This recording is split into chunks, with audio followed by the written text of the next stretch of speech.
జై శ్రీరామ్. అందరికీ నమస్కారం. ప్రతి 3 సంవత్సరాలకు ఒకసారి అధికమాసం వస్తుంది. ప్రస్తుతం అధిక జ్యేష్ఠ మాసం నడుస్తుంది. అయితే ఈ అధిక జ్యేష్ఠ మాసంలో వచ్చే ఏకాదశికి చాలా శక్తి ఉంటుంది. ఈ నెల మే 27వ తేదీన పద్మిని ఏకాదశి ఏర్పడబోతోంది. ఈ ఒక్క రోజు లక్ష్మీదేవిని విష్ణుమూర్తిని పూజించి మీ మనసులో ఏది కోరుకున్నా సరే మీ కోరికలన్నీ ఖచ్చితంగా నెరవేరుతాయి. లక్ష్మీదేవి సంచరించే ఈ పద్మిని ఏకాదశి పూజా విధానం పాటించాల్సిన పరిహారాల గురించి ఈ వీడియోలో పూర్తిగా తెలుసుకుందాం. ముందుగా ఈ వీడియోకి ఒక లైక్ కొట్టే ప్రతి ఒక్కరూ జై శ్రీరామ్ అని కామెంట్ చేయండి. మే 27వ తేదీన చాలా శక్తివంతమైన పద్మిని ఏకాదశి ఏర్పడుతుంది. ఈ ఏకాదశి రోజున ఎవరైతే ఇంట్లో దీపారాధన చేస్తారో అలాంటి కుటుంబానికి 7 జన్మల దరిద్ర బాధలన్నీ తొలగిపోయి ఇల్లంతా కనక వర్షంతో నిండిపోతుంది. కాబట్టి ఈ అద్భుతమైన ఏకాదశిని అసలు వదులుకోకండి. ఈ ఏకాదశి రోజున వివాహమైన స్త్రీలు తెల్లవారుజామునే నిద్రలేచి ఇల్లంతా దీపారాధన చేసుకోండి. ముందుగా ఇల్లంతా శుభ్రం చేసుకొని ఇంటి గుమ్మానికి పసుపు రాసి కుంకుమ బొట్లు పెట్టి ఇంటి ముందు అష్టదళ పద్మం ముగ్గును వేయండి. ఏకాదశి రోజున ఈ ముగ్గు వేస్తే లక్ష్మీదేవి మీ ఇంట్లోకి వెంటనే అడుగు పెడుతుంది.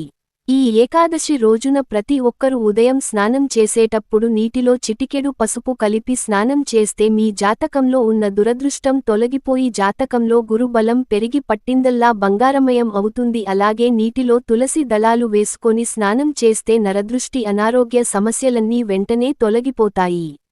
నీ పూజ గదిలో ఉన్న లక్ష్మీదేవి చిత్రపటానికి గులాబీ పూలు అలాగే విష్ణుమూర్తి చిత్రపటానికి తులసిమాల వేసి స్వామివారి ముందు 2 పిండి దీపాలు వెలిగించండి. పిండి దీపాలు వెలిగించలేని వారు ఇత్తడి కుందుల్లో ఆవు నెయ్యి పోసి దీపారాధన చేయండి. అయితే ఈరోజున తప్పనిసరిగా ప్రతి ఒక్కరూ ఇంట్లో పాలు పొంగించాలి. సాధారణంగా ఇంట్లో పాలు పొంగిస్తే చాలా శుభసూచకం. కానీ ఏకాదశి రోజున ఇంట్లో పాలు పొంగిస్తే మీ ఇంట్లో లక్ష్మీదేవి తాండవిస్తుంది. కాబట్టి ప్రతి ఒక్కరూ ఇంట్లో పాలు పొంగించి ఆ పాలతో పొంగలి చేసి విష్ణుమూర్తికి నైవేద్యం సమర్పించండి. ఏకాదశి పూజలో నైవేద్యంగా అరటి పండ్లు పొంగలి పులిహోర పానకం వడపప్పు ఇలాంటి నైవేద్యాలను స్వామివారికి సమర్పించాలి. అయితే మీరు ఏ నైవేద్యం సమర్పించినా సరే నైవేద్యం పైన 2 తులసి దళాలు పెట్టాలి. అప్పుడే మీ నైవేద్యాన్ని విష్ణుమూర్తి స్వీకరిస్తాడు. ముఖ్యంగా ఈ ఏకాదశి రోజున ఇంట్లో ఉన్న ఆడపిల్లలందరూ కాళ్లకు పసుపు రాసుకోవాలి. అలాగే ప్రతి ఒక్కరూ పసుపు రంగు వస్త్రాలు ధరించాలి. వివాహమైన స్త్రీలు తప్పనిసరిగా పాకెట్లో కుంకుమ పెట్టుకోవాలి. మీకు పసుపు కొమ్ములు అందుబాటులో ఉంటే మీ పూజలో పసుపు కొమ్ములను పెట్టి పూజ చేయండి.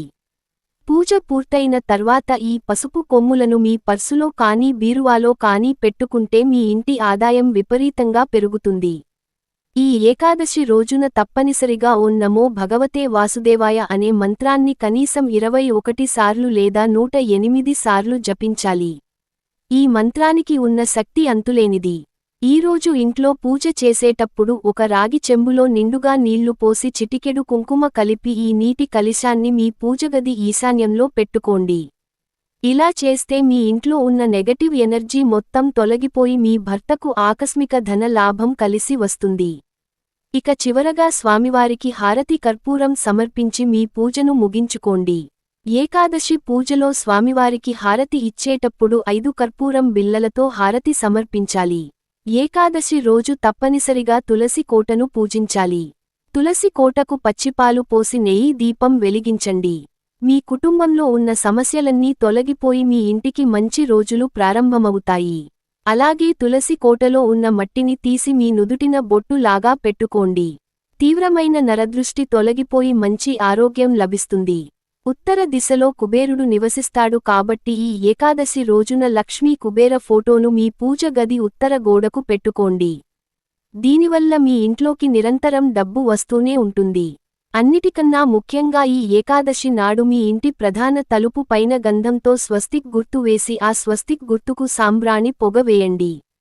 ఇక మీ ఇంట్లో ఉన్న చెడు శక్తులన్నీ వెంటనే తొలగిపోయి మీ ఇంట్లోకి దైవశక్తులు ప్రవేశిస్తాయి. నీ మనసులోని కోరికలు త్వరగా నెరవేరాలంటే ఈ ఏకాదశి రోజు మీ దగ్గరలో ఉన్న శివాలయానికి వెళ్లి శివలింగానికి తెలుపు రంగు గన్నేరు పూలు సమర్పించండి. నీ మనసులోని కోరికలన్నీ వెంటనే నెరవేరుతాయి.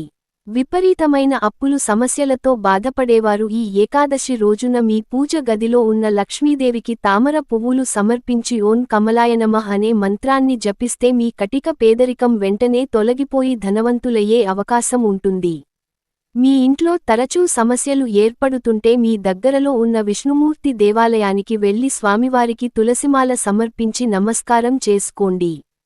మీరు అనుభవిస్తున్న కష్టాలన్నీ వెంటనే తీరిపోయి కుటుంబంలో సుఖసంతోషాలు మొదలవుతాయి. ఈ ఏకాదశి రోజున సాయంత్రం సంధ్యా సమయంలో అంటే 6 గంటల నుండి 7 గంటల మధ్య మీ ఇంటి సింహద్వారం గడప బయట ఒక మట్టి ప్రమిదలో 2 కర్పూరం బిళ్లలను పెట్టి వెలిగించండి. దీనివల్ల మీ ఇంటికి ఉన్న నరదృష్టి మీ ఇంట్లో ఉన్న దరిద్ర దేవత ఇంటి నుండి వదిలి బయటకు వెళ్ళిపోతుంది. ఇక మీ ఇంట్లో లక్ష్మీదేవి స్థిర నివాసం ఉంటుంది. ఈ ఏకాదశి రోజున ఉసిరి దీపం వెలిగిస్తే చాలా మంచిది. కాబట్టి మీ ఇంట్లో తులసి కోట ఉంటే తులసి దగ్గర ఉసిరి దీపం వెలిగించి నమస్కారం చేసుకోండి. లేదా విష్ణుమూర్తి దేవాలయానికి వెళ్లి ఉసిరి దీపం వెలిగించండి. ఆర్థికపరమైన ఇబ్బందులన్నీ తొలగిపోయి మీ కుటుంబం మొత్తానికి అష్టైశ్వర్యాలు చేకూరుతాయి. సాధారణంగా గోమాతకు ఆహారం తినిపించి ప్రదక్షిణాలు చేస్తే చాలా మంచిది. అందులోనూ ఈ పద్మిని ఏకాదశి నాడు కోవకు ఆహారం తినిపించే ప్రదక్షిణాలు చేస్తే తరతరాలు తరగని ఐశ్వర్య ప్రాప్తి కలుగుతుంది. అయితే మన పురాణాల ప్రకారం ఈ ఏకాదశి రోజున ఉప్పు తినకూడదని పండితులు సూచిస్తున్నారు. ఎందుకంటే ఈ రోజున ఉప్పు తింటే అనారోగ్య సమస్యలు ఏర్పడతాయని నమ్మకం. కాబట్టి ఈ రోజున ఉప్పు వాడకం తగ్గించుకోవాలి. ఇక మీ జీవితంలో ఏమీ లేని స్థాయి నుండి అఖండ రాజయోగం కలగాలంటే ఈ ఏకాదశి రోజున విష్ణు స్వరూపమైన తాబేలు విగ్రహాన్ని తెచ్చుకొని మీ పూజ గదిలో పెట్టుకోండి. ఇక మీ కుటుంబానికి అన్ని విధాలుగా కలిసి వస్తుంది. మీ ఇంట్లో తులసి కోట లేకపోతే ఈ ఏకాదశి రోజున తప్పకుండా మీ ఇంటి ఈశాన్యంలో తులసి కోటను నాటుకోండి. ఇక వివాహ ప్రయత్నాలు చేసేవారు ఈ పద్మిని ఏకాదశి నాడు పసుపు రంగు వస్త్రాలు ధరించి విష్ణు దేవాలయంలో నెయ్యి దీపం వెలిగించండి. వివాహ కాని వారికి త్వరగా వివాహ యోగం కలుగుతుంది. ఇక ఈ ఏకాదశి రోజున చేసే దానాలకు ఎంతో పుణ్యఫలితం లభిస్తుంది. కాబట్టి ఆకలితో ఉన్న పేదలకు ఆహారం లేదా వస్త్రాలను దానం చేయండి. ఈ రోజున ఒక్కరికి అన్నదానం చేసిన సరే 1 కోటి మందికి అన్నదానం చేసినంత పుణ్య ఫలితం కలుగుతుందట. ఇక ఎవరైతే త్వరగా కోటీశ్వరులు అవ్వాలని కోరుకుంటారు అలాంటివారు మీ బీరువాలో కొన్ని తులసి దళాలు పెట్టుకోండి. మీ ఇంటి ధన ప్రవాహం పెరుగుతుంది. ఈ ఏకాదశి రోజున తలకు నూనె రాయకూడదు. ఎందుకంటే ఏకాదశి రోజున రాస్తే మీ ఆయుస్సు తగ్గుతుంది, అనారోగ్య సమస్యలు పెరుగుతాయని నమ్మకం. ఏకాదశి రోజు తప్పనిసరిగా స్త్రీలు ఉపవాసం ఉండాలి. ఏకాదశి రోజున ఉపవాసం ఉంటే 1 కోటి జన్మల పుణ్య ఫలితం లభిస్తుందని, మీ కుటుంబం మొత్తానికి భోగభాగ్యాలు వరిస్తాయని పండితులు సూచిస్తున్నారు. అయితే ఏకాదశి రోజున పొరపాటున కూడా పగటి పూట నిద్రపోకూడదు. దీనివల్ల మీరు చేసే పూజలకు ప్రతిఫలం దక్కదు. అలాగే ఈ రోజున పొరపాటున కూడా మాంసాహారం, ఉల్లిపాయ మరియు వెల్లుల్లి తినకూడదు. ఏకాదశి రోజు ఏది చేసినా చేయకపోయినా ప్రతి ఒక్కరు వెంకటేశ్వర స్వామి దేవాలయానికి వెళ్ళండి. చాలా మంచి జరుగుతుంది. ఇక ఎవరైతే సంతానం కోసం ఎదురుచూస్తున్నారు అలాంటివారు రావి చెట్టు కింద నువ్వుల నూనెతో దీపం వెలిగించి రావి చెట్టుకు 7 ప్రదక్షిణాలు చేస్తే సంతానం లేని దంపతులకు సంతాన ప్రాప్తి కలుగుతుంది. ఏకాదశి రోజున ఇలాంటి చిన్న చిన్న నియమాలు పాటించి విష్ణుమూర్తిని పూజిస్తే విష్ణుమూర్తి సంపూర్ణ అనుగ్రహంతో మీ ఇంటికి అఖండ ఐశ్వర్యం కలుగుతుంది.